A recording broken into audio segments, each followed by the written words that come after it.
Entonces, advirtiendo que en realidad la varianza de los residuos no es constante, incluso si en la práctica, perdón, si en la teoría valiera la homoelasticidad, lo que se hace muchas veces es definir un concepto que es el de residuos estandarizados.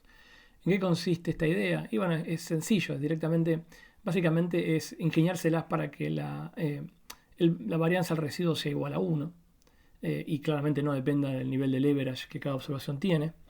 Y la manera de hacer eso es agarrar cada uno de estos residuos y dividirlo por la raíz cuadrada del estimador de la varianza de cada residuo, que es obviamente un estimador de sigma cuadrado multiplicado por 1 menos el leverage de esa observación.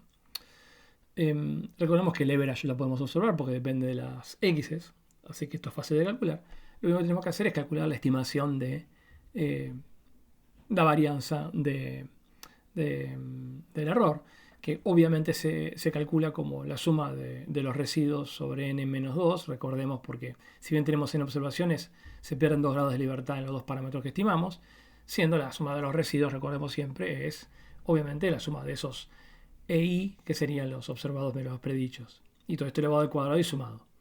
Una vez que uno tiene estos residuos estandarizados, lo que usualmente se hace es hacer una serie de gráficos en los que, sea que uno grafica los residuos contra Y o contra la X en este caso, lo que buscamos en estos residuos contra Y o contra X es ver si existen algún tipo de estructura. Por ejemplo, si no hubiera ninguna estructura, si la situación fuera realmente de homoelasticidad y fuera cierto, digamos, que la relación entre la esperanza condicional de Y a X es lineal, entonces debiéramos ver un gráfico parecido a este.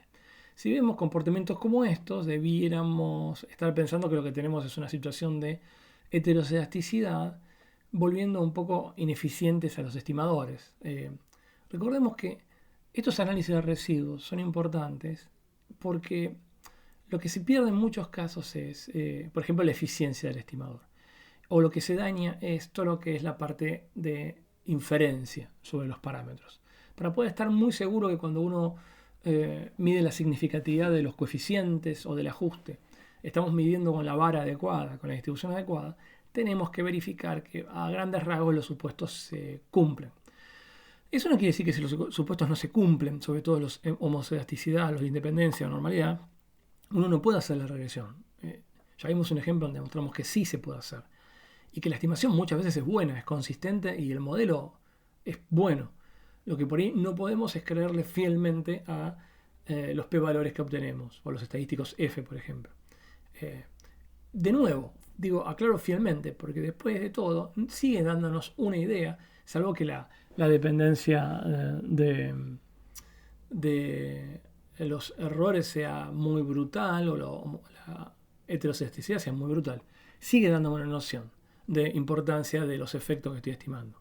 Pero bueno, la idea de esto es mirar a ver si existe algún tipo de estructura. En estos casos, por ejemplo, de heteroelasticidad, o más importante aún, porque esto sí realmente es lo que daña al modelo. Hay dos cosas que dañan seriamente al modelo.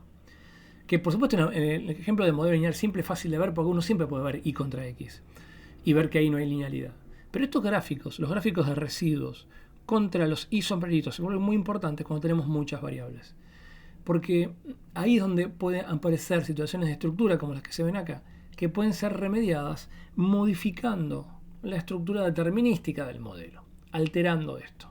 ¿Cómo lo altero? Por ejemplo, transformando la variable X para poder dar cuenta de esta no linealidad que se observa en los residuos. Recordemos que estas estructuras que vemos acá son las estructuras que dejó una componente determinística inadecuada para aproximar al fenómeno. Entonces, una vez que uno encuentra estructuras acá, lo que uno tiene que hacer es volver al modelo, reformular el modelo, volver a correr el ajuste y verificar si esa estructura desapareció o se mitigó de alguna manera. Por supuesto que las estructuras pueden, como en estos casos, mezclar dos cosas. Puede haber una estructura de no linealidad en el fenómeno sumado a una heteroelasticidad. Dije que hay dos cosas que afectan la bondad de ajuste del modelo. Una tiene que ver con estas estructuras, esta falta de no linealidad. Y la segunda, que es tremendamente importante, si le vamos a dejar un tiempo de análisis, tiene que ver con la existencia de datos atípicos. O sea, un dato atípico es un dato, por ejemplo, que registra un valor de Y, que no se condiga con el valor de X que en promedio se observa en todos los datos, debiera dejar un residuo grande en general. ¿Por qué? Porque la observación va a estar muy lejos del valor predicho que va a estar calculado con la mayor parte de los datos.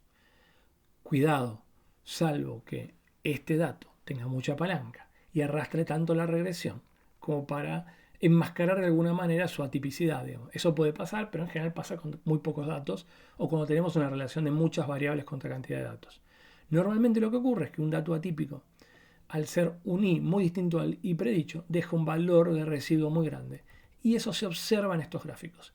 Y eso es muy importante porque un residuo nos puede estar arrastrando, nos puede estar distorsionando el ajuste. Vamos a ver algunas herramientas que en general se llaman herramientas robustas para que automáticamente el método de ajuste sea resistente a la existencia de esos datos atípicos.